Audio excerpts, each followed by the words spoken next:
This conversation really can't happen without a little bit of an understanding of physics. Based on my research, is that the inorganic phosphate carries the light that is made in the reaction glutathione hydroxyl radical. It's vital. It's the key to life. In my understanding, redox biology it's literally the foundation of human physiology.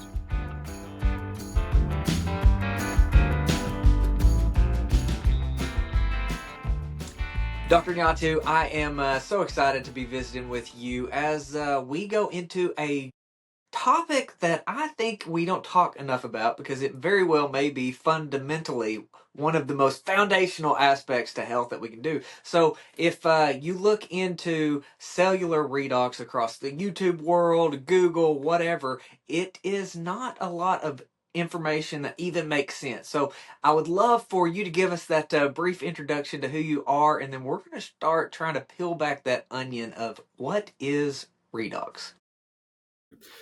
Thank you, Logan. Thank you for the invitation. Very excited to be here with you. A few words about me. I am the founder and CEO of Redox Diagnostics, a company that distributes FRAS5 technology. It's a diagnostic device and a battery of tests that measure markers of oxidative stress, of redox markers, actually, because oxidative stress can be redox biology is also about oxidative stress, but also reductive stress. It's less known. I'm a medical doctor. I practiced for a limited time in emergency medicine. Then I went into the business world of medical devices, first in Romania for about 10 years, where I was very successful. Then I moved to the United States with this technology.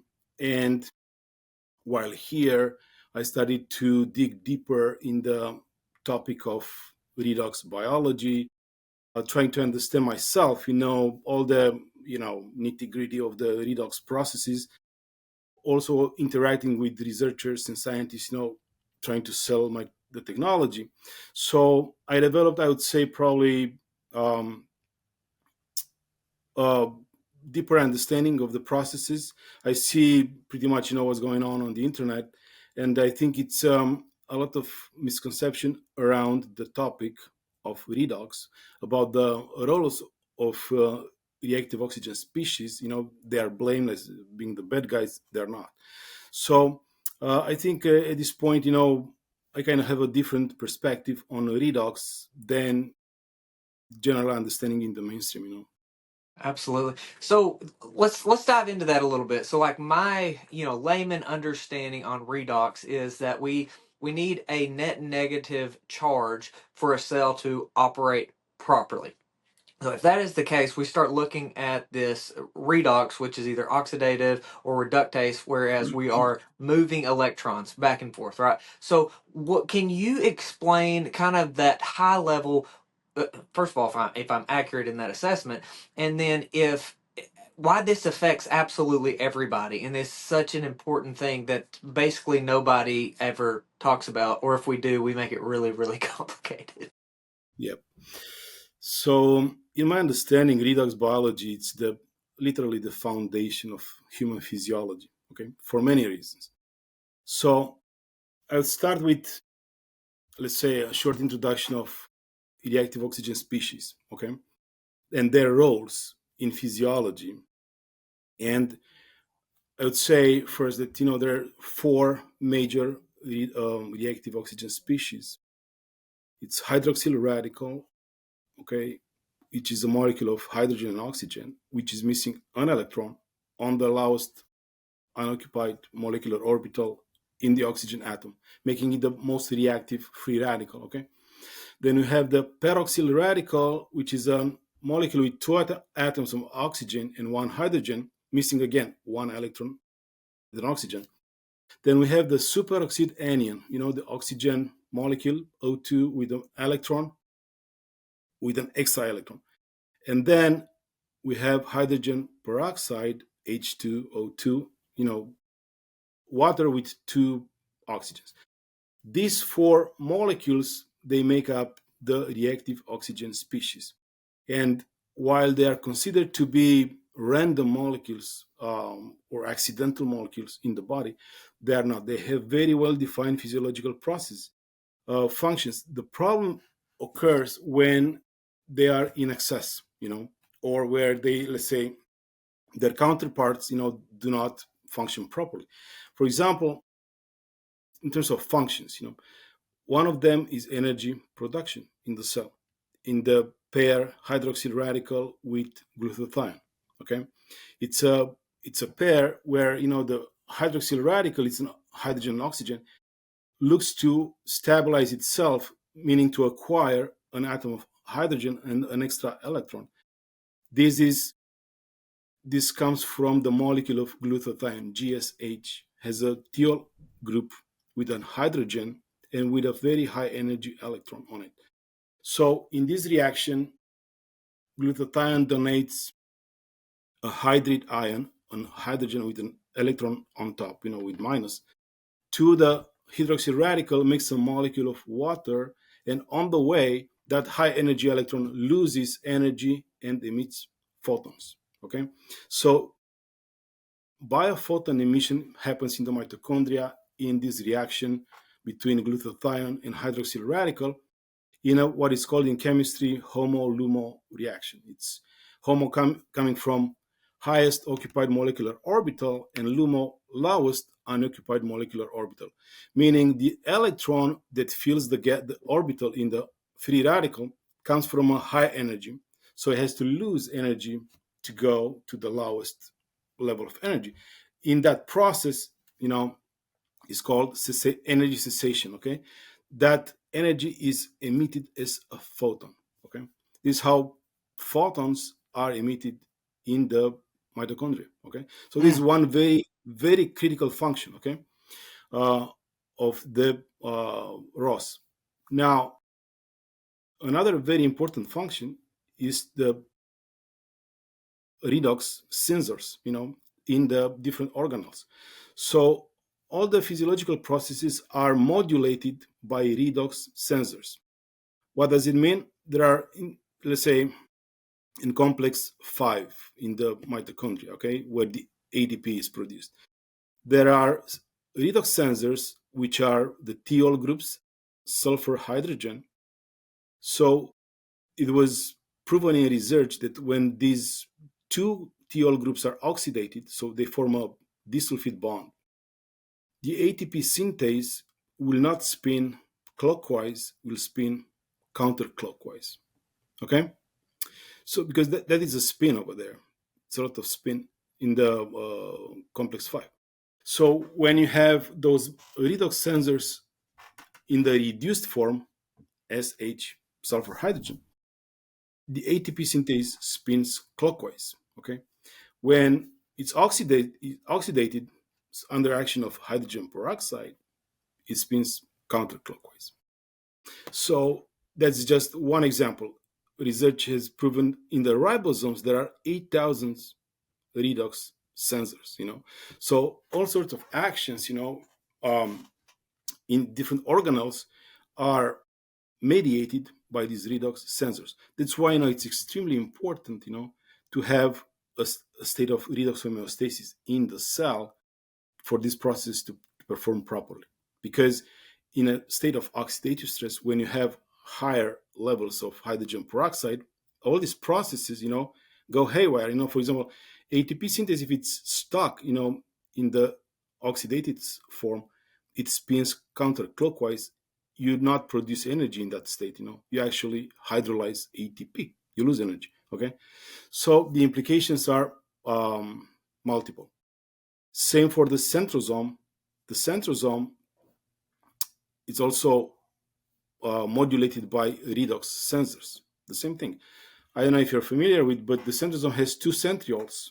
Okay, the centrosome is the place where microtubules are nucleated. Okay, so it has two centrioles that are aligned perfectly at 90 degrees. One of them is called the mother centriole, and it's mounted on the cell membrane. The other one is called sister centriole. It's exactly at 90 degrees. The sister, the daughter centriole spins. Okay, so in that spin, you have microtubule nucleation. Is the cytoskeleton. This is very important in cancer, by the way. The process. So when this spinning to the right or spinning to the left is very important in terms of qualities of microtubules nucleation. Okay. Um, the same thing happens with the cilia, which is it's a it's coming out from the cell where the at the basal bodies, where the basal bodies are at the mother centriole. So you have that cilia nucleation. It's also mediated by the redox sensor. So, for example, when daughter centriole spins counterclockwise, the cilia goes back up, back into the cell, and prepares the cells for division. Okay, to make the mitotic spindle. So the implications are enormous in terms of modulation of physiological processes by redox sensors. Okay, and the examples are multifold, absolutely many. So, okay, so you've got my head spinning a little bit right here. So we went you, before we go, what is your assessment on the lack of a superoxide pulse at complex 1 in diabetics? How does that play into what you just outlaid for the rest of the system? The superoxide anion is lacking at complex 1, you said? Yeah, there's no pulse. Yeah, so superoxide anion is extremely important in a process, that I call the Ross belt. It's a process that leads to energy creation. Okay, so superoxide anion is synthesized at complex 1 and complex 3 under SOD, superoxide dismutase. It transforms into hydrogen peroxide that interacts with iron by Fenton reaction and produces the hydroxy radical and peroxide radical. Further on, hydroxy radical goes on with glutathione and makes biophotons. So if you don't have superoxide anion, essentially you don't have this Ross belt and energy production in these biophotons. In the reaction, hydroxy radical with glutathione, which is critical. Furthermore, um, in my hypothesis, the biophotons that are produced in the reaction hydroxy radical with GSH, with glutathione, they are stored in the inorganic phosphate in the mitochondrial matrix that later on go to join an ADP molecule and make ATP at complex 5. So if you don't have SOD and you don't have superoxide anion production, all this chain of reaction, is stopped, and essentially you don't have this kind of energy production. I think the energy production in the mitochondria, it's kind of, in my opinion, it's poorly understood. I don't think it's chemical energy. I think it's electromagnetic energy. What's going on in these reactions? Instead of chemical energy, ATP, it's carries the light, in the phosphorus of the phosphate, inorganic phosphate, because the difference of the energy between ADP and ATP, it's very big. Cells cultured only with ADP, let's say in vitro, they die. With ATP, they survive. So it's the difference between life and death. And I truly believe that, based on my research, is that the inorganic phosphate carries the light that is made in the reaction glutathione with hydroxyl radical. It's vital. It's the key to life. Okay. Absolutely fascinating. So one of the things that stands out to me is that this conversation really can't happen without a little bit of an understanding of physics, right? And so we are so unbelievably siloed in biology away from physics. And I think that this is where the magic is going to happen as we continue on and understand that. So, can we go a little bit into the water aspect? You brought up water multiple times. So, Mm-hmm. can we dive down your rabbit trail with water, melanin, basically the photoelectric effect on this electron production in conjunction with everything that you just outlined with redox. Yeah, so I didn't study much melanin. You know, I know it's an absorbent of UV light, so I know the theories surrounding melanin. I personally believe that you don't make hydrogen over there, and oxygen. The water doesn't split into oxygen and hydrogen. I don't believe that. So, what I think happens because melanin absorbs UVB, okay, and UVB has an effect on the water molecules and through radiolysis, okay, so produce hydroxyl radical actually, okay. That's why, and ultimately produce oxidative stress. That's why if you have a sun exposure that it's too long, ultimately you get that burn. It's from oxidative stress because those UVBs they actually break down water molecule into an hydrogen and hydroxyl radical, then further on create a level of local oxidative stress. So I'm not that much into breakdown of water into oxygen. I just don't see it. So I may be wrong, but I just don't see it. But in terms of water molecule formation in the mitochondria at complex 4, I think that it's a very, very important spot, in the mitochondria, and it's all related to the redox part. Why? Oxygen goes to complex 4, is the receiver of, theoretically speaking, and physiologically, of 4 electrons and 4 protons, correct? To make 2 molecules of water at complex 4. So oxygen has a double bond, okay? The oxygen molecule is a double bond. So the complex 4 has 2 catalytic centers, okay? All run by copper. So at the first catalytic center, what happens? You have the first bond from the oxygen molecule broke down and attached 2 atoms of 2 protons, okay? And you get 1 molecule of hydrogen peroxide, HOOH, correct? At the second catalytic center is, you break down the second bond of the oxygen between the 2 atoms of oxygen and attach another 2 protons and electrons, and you have 2 molecules of metabolic water, okay? This is physiologically speaking, okay?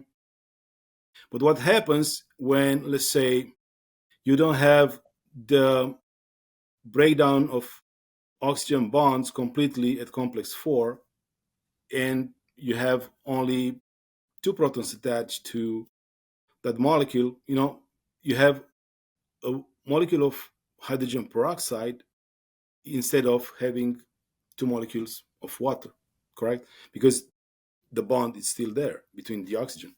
So what happens is you have a state where you have a hydrogen peroxide and an excess of 2 protons, okay?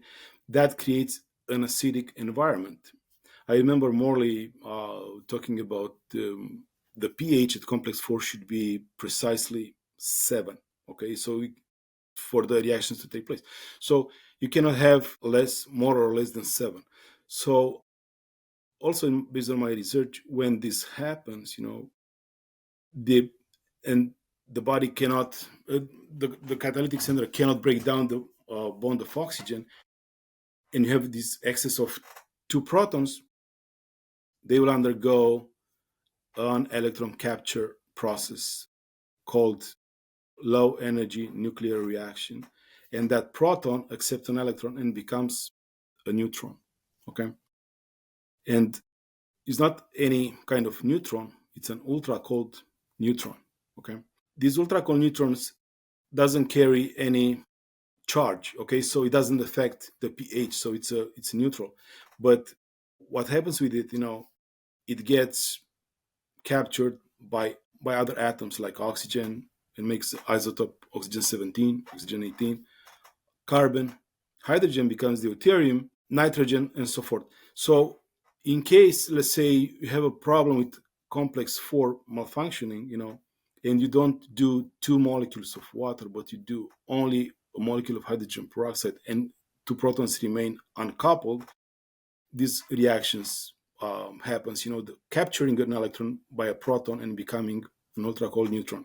Okay, and this has multiple implications in the physiology, because we talk about kinetic isotope effects. We talk about ultra cold neutrons are they couple with gravity very strongly, with field of gravity, so they pull everything down, they slow down all the reactions in the body, so they're invisible, and as the name says, very cold, very low energy, extremely low energy. um, from my research, they play a lot of you know roles in immune evasion because of the screen they make around molecules, and I think it's a very important role in cancer, in bacterial, infections and stuff like that. So, all right, I feel like what I just heard you say is that we can endogenously produce deuterium, right? And Hmm. that this affects magnetism greatly. So, if I'm accurate in that assessment, okay, it brings into focus that there's more to it than just a low deuterium diet. There's more to it than drinking DDW. There's more to it if we have this going on. And then what you just said on the part of mass. I mean, that's E equals mc squared, right? It's more mass, it's lower energy. So what do we do to correct this or overcome that? So how are you now applying, because that actually is absolutely a terrifying thought. Yeah. What do we do? All right, what do we go from here with that idea? That's, I would say, this is the $1 million question. So do I have an answer to that completely? No. So but I have some ideas. So I developed some concepts for blood filtration and for cerebrospinal fluid filtration that aim to restore redox homeostasis. Because what happens, with those ultra cold neutrons, they are free neutrons. If you look into physics, when these reactions take place, they are called free neutrons. And they can be captured by atoms, but can be also released by atoms, when you have, let's say, an environment. If they, let's say, they produce in an acidic environment, if you have an alkaline environment in the cell, they will be released and the reaction is reversed. So we get rid of the ultra cold neutrons by having an alkaline environment. You have to have a need of protons. Okay, it's the reverse. So remember, acidic, low pH reactions takes place. You have alkaline and you have a need for protons. Those ultra cold neutrons are released from the atoms and the reaction is reversed. It's a reversible reaction. It's not done forever.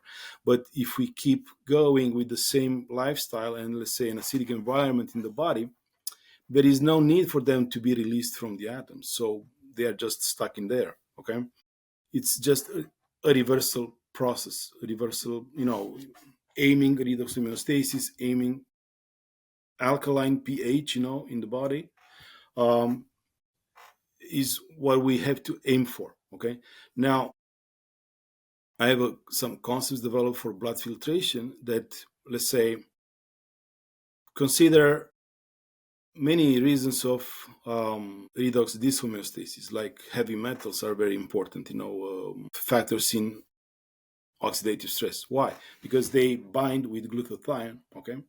And you have less reduction in the system. Glutathione is the most potent, reductant in the human body.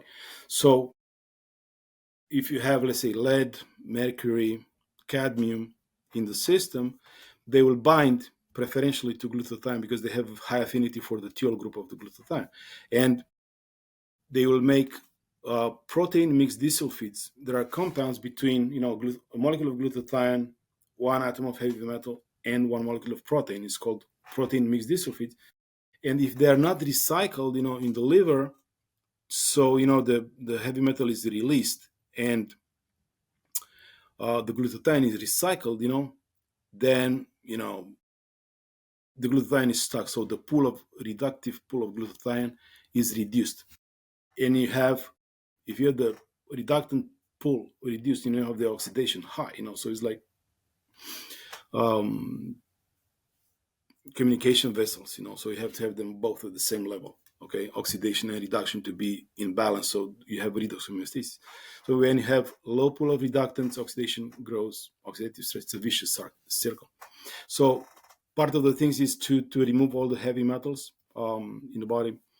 Part of the equation is to remove excess deuterium, okay, and part of the equation is to make sure that there is no excess of hydrogen peroxide in the body, because that excess of hydrogen peroxide, it's the root of many diseases, acute and chronic. And many times that happens because catalase is not functioning properly in the peroxisomes, okay? So I think, there are a lot more factors that lead to this, like glyphosate, it's extremely important because binds copper and other trace metals. Copper is very important in complex 4, where metabolic water is produced. So we try to, I think it's the solution for this is not to add anything, but to take out, to remove from the system, try to bring it into a state of homeostasis. So how would fluoride affect all this? I would imagine significantly, based off of Yeah, being so mixed. fluoride, it has very high redox potential. It's actually stronger than hydroxyl radical. And you know what it does? It's in the hydroxyapatite. It replaces the hydroxyl group HO in the hydroxyapatite. Is the same, let's say, atomic mass. An oxygen plus a hydrogen, it's 9 atomic mass. The same, it's a fluoride, it's 9. So it replaces that hydroxyl group in the hydroxyapatite and changes the structure, and let's say it's a hydrophobic instead of hydrophilic, like hydroxyl group. And it leads to, let's say, replacement of hydroxyapatite in the pineal gland. I think this is the most damaging. Pineal gland is the only soft tissue that carries hydroxyapatite, which is like a bone structure mineral. So fluoridation changes the hydroxyapatite into fluorapatite, not only in teeth and in bones, but in the pineal gland. And that it's a very, very important factor because, the pineal gland has a lot of roles. And when it gets calcified with this fluoridation, loses function. Hmm. Wow. So, all right, can we go through some possible solutions, right? Like, so Well, how would you recommend removing some of these things that throw off the entire system? how do I recommend removing them? Uh, Extracorporeal blood filtration. I think it's Well, go into that a little bit. What does that mean? What is that process? so you have a device that is already available commercially for plasmapheresis. Okay, it's a device that is not it's a soft dialysis. Okay, so it's not hard dialysis. It just have the blood drawn and circulated through a machine that separates plasma from red blood cells. Okay, and you have the plasma circulating through a series of filters. Okay, or bioreactors. Okay, where specific reactions takes place. So in the device that I developed, the concept, there are bioreactors with the pH and temperature controllable because you have to replicate the same kind of environment, so the reactions takes place the kinetics, So you have bioreactors, and you have the substrates mounted on solid support like cartridges, and you have the plasma filters through, and the reactions take place, stuff like that. And 3, 4 bioreactors, and then the plasma gets mixed back, with the red blood cells and moved back into the body. It's just very, how can I say, harmless procedure. Just patient just sits on a chair and the machine is doing the job. There's nothing invasive except, for access point. So plasmapheresis exists right now, but and there are different filtering solutions, but not those to try to accomplish redox homeostasis, and other stuff. So how is your systems and your diagnostic able to judge or evaluate the efficacy of those type solutions? So, for example, our device, the Frostfire, the diagnostic device, because I cannot talk about the blood filtration because I didn't. They're just theoretical concepts right now. They're finished, but need to go into, say, computational modeling and then prototyping. Okay, but I would say the science is solid on this.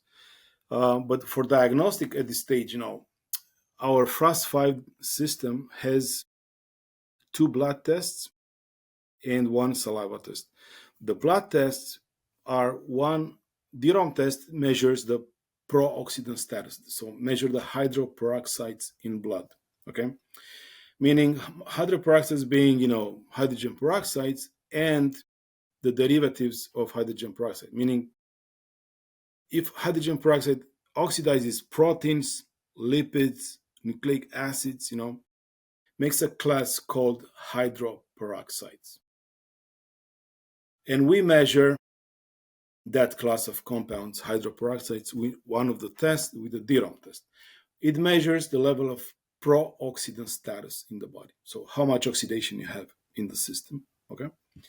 With the other test, with the PAT test, we measure the plasma capacity to reduce oxidants. Okay, so it measures the defense, the antioxidant status. So it's the capacity of plasma to donate 1 electron. Okay, so we have, on one hand you have the pro-oxidant status, on the other hand we have the antioxidant status, the attack and the defense. Okay, so they both should be in a state of balance, and out of these 2 markers, we calculate what is called oxidative stress index.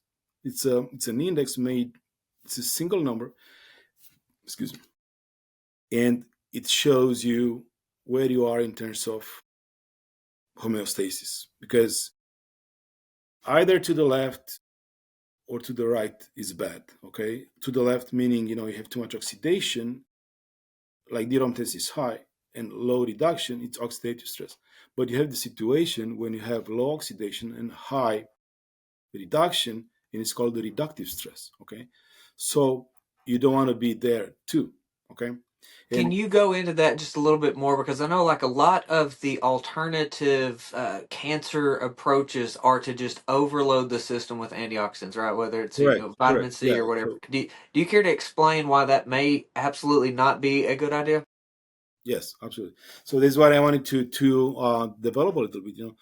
So you have this idea that, okay, free radicals are bad and you need as many antioxidants as possible.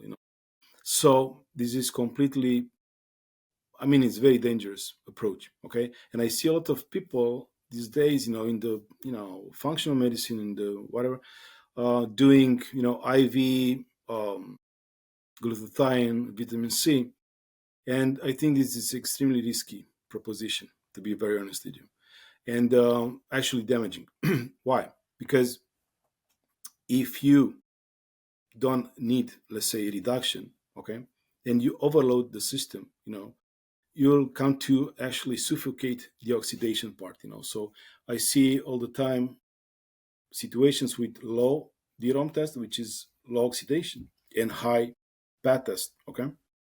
And that is suffocation of the oxidation processes, and you don't produce energy anymore.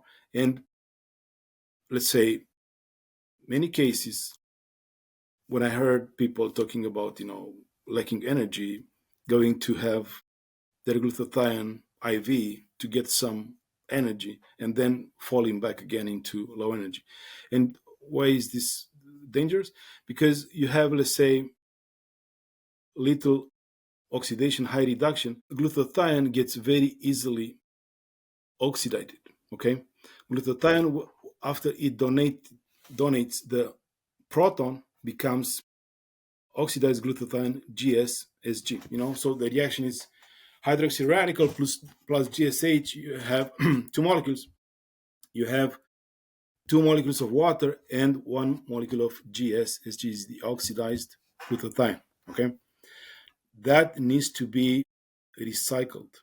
Okay, back into GSH in the reduced form, and that is recycled by NADPH. Okay, so if you don't have NADPH and you accumulate glutathione, oxidate is carcinogenic, by the way. Oxidized Wow. glutathione. So you actually create a bigger problem, in the system by loading it with antioxidants, because you cannot recycle them. Okay, and usually when the system is destabilized, you most likely you don't have the recycling of vitamin C or NADP or GSH, because vitamin C becomes easily oxidized, needs to be recycled by glutathione, which at its turn needs to be recycled by NADPH. Okay, so if you don't have this cycle, this cycle very well functioning in the body, then you have a big problem. It's called reductive stress and can lead to a lot of conditions. So to me, it's really disconcerting seeing people doing IV solutions with vitamins and glutathione and without measurement. So our system would tell immediately, if you, in the first place, if you need to add a reductant in your system. Okay, PAT test will tell you immediately. Okay, this is what we measure, the reductive capacity of plasma. So you will see if you have actually high level of oxidative stress or not. You see the Deuterium test. So these are very important markers that are completely missed in practice, and people do a lot of stuff in blind. Okay, which is I see borderline dangerous, not on an immediate basis, but in a long term, it's a buildup of oxidized agents like oxidized vitamin C, oxidized glutathione, and whatever other substances, leading to, as I said, suppression of the energetic metabolism. So not a good idea.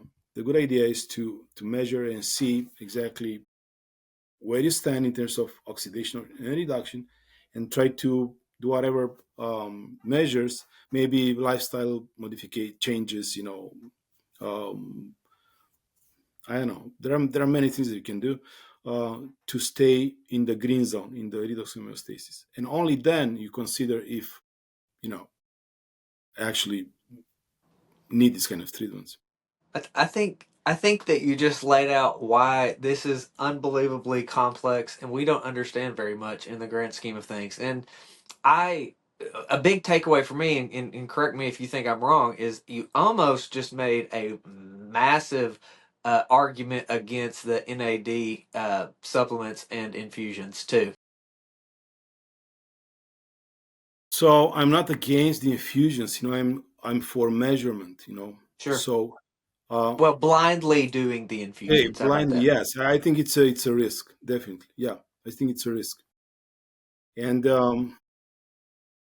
just a recent example. I had someone taking a patch of glutathione on her arm and measure our PAT test. In a doctor's office. In a couple hours, and it was through the roof. And I said, of course, it's normal because maybe you didn't need it, and got some vitamin C as well. So extremely high level of reduction, which fortunately was a spike, but if you go on and on and on, with this practice, I think it's you just, expose yourself to a buildup of very dangerous compounds in the body. Goodness. So I'm not against the infusions. I'm for testing, and seeing if you really need it. So yeah, I give another example. So Fascinating. um, you heard about peptides. They're very popular these days. But you know they are used with older people.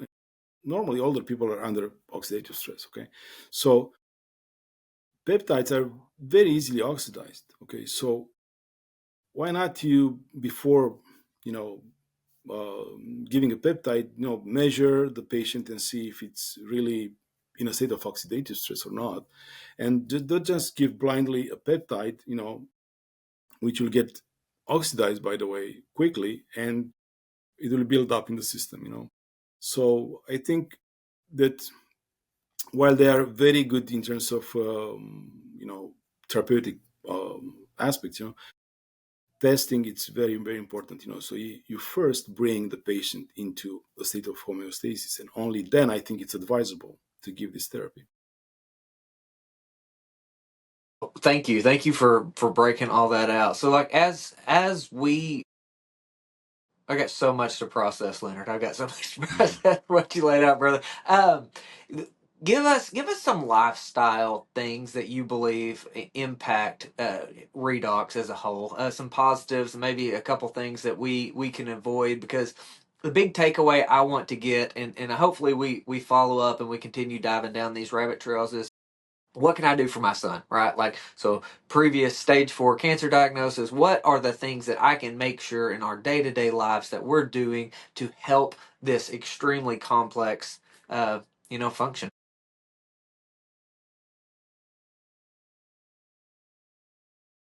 you know Sports activity, it's very important. Okay, also from the perspective of nanobubbles that I know you talk with Barry, and activity, it's extremely important. Quality of air, quality of water. Not drink anything but spring water. It's my recommendation. Okay, only spring water. um, of course, keep away of glyphosate, which is extremely dangerous. Organic food, bioregenerative, raw milk, that kind of stuff for microbiome. um, and stay away of alcohol, tobacco. And other than that, so I think for a kid, I'm talking for a kid right now. I don't think it's anything more than this. And to be honest, I'll check his redox status regularly, because cancer, it's very tied into hydrogen peroxide. Okay, so it's actually research showing it's a fact. Cancer cells are a factory of hydrogen peroxide. Okay, are literally factories of hydrogen peroxide that will spread, in the vicinity to the fibroblasts, cells, which are not cancerous at this time, but they turn them into, let's say, glycolysis, anaerobic, energy production, and force them to produce lactate that will feed the cancer cells. So definitely they feel extremely well in cancer cell in hydrogen peroxide environment. Okay, so keeping it low and testing, it's a very important aspect. Actually, we have studies made in Japan with our technology, for testing, showing, improving this theory, that patients that responded to treatment with chemotherapy and radiotherapy have their DROM test, the oxidant part, lowered almost to normal levels, while patients who were resistant to treatment, they kept the level high. And that makes total sense, because cancer cells, if you destroy cancer cells, they don't produce hydrogen peroxide anymore. And the level of peroxide, is lowered. So I think testing with redox, should be, um, if you want, a lifestyle um, factor, because there are so many things that can throw us in an imbalance, in terms of redox. Not to be obsessed now, but and you have to have your, let's say, baseline markers, and then see, um, you go on with your life and your lifestyle, and you feel uneasy, and if you test and see your markers are up, or imbalanced, you can take, let's say, you can adjust, your lifestyle completely, like in terms of diet or then exercise, sun exposure, so every the tests are extremely, how can I say, sensitive, because we measure with hydroperoxides the very first layer of oxidation. We don't measure the late stage oxidation byproducts like, malondialdehyde or 4-hydroxynonenal, which are very late stage, or lipofuscin and stuff. So we measure the very first layer, hydroperoxides, and they fluctuate, depending on, you get a coffee, you can go up, you get sun exposure like 3 hours, go up, but go back down, but if the problem is when you have them stay high, you can, let's say, okay, it's time to adjust lifestyle, but you will see a very, a real-time feedback, of how your body is working, essentially, at a very, very deep level, and one very important aspect, to mention is very simple to understand, so when you have high oxidation in the system, you have low energy production, ATP. Okay, when you have low oxidation, less normal, you have high ATP production. That's why, our system is used in sports medicine a lot, and many teams, particularly in Europe, not here in the United States, they adjust their nutrition and preparation and physical therapy based on these markers alone, because they know this connection.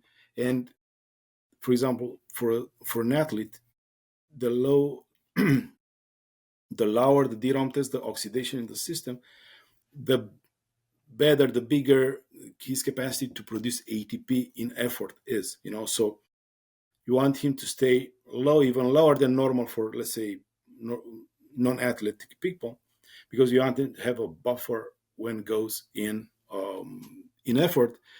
And because when the system switches from aerobic to anaerobic, then the athlete is done, essentially. So you want him to have it monitored to see as slow as possible oxidation at rest, so that he can goes a lot more into ATP production in effort.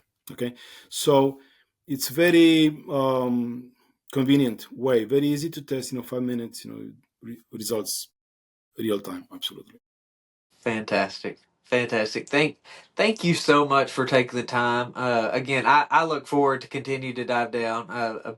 Appreciate and admire your works so much. And again, man, thank you. You're welcome. Very welcome. I appreciate this.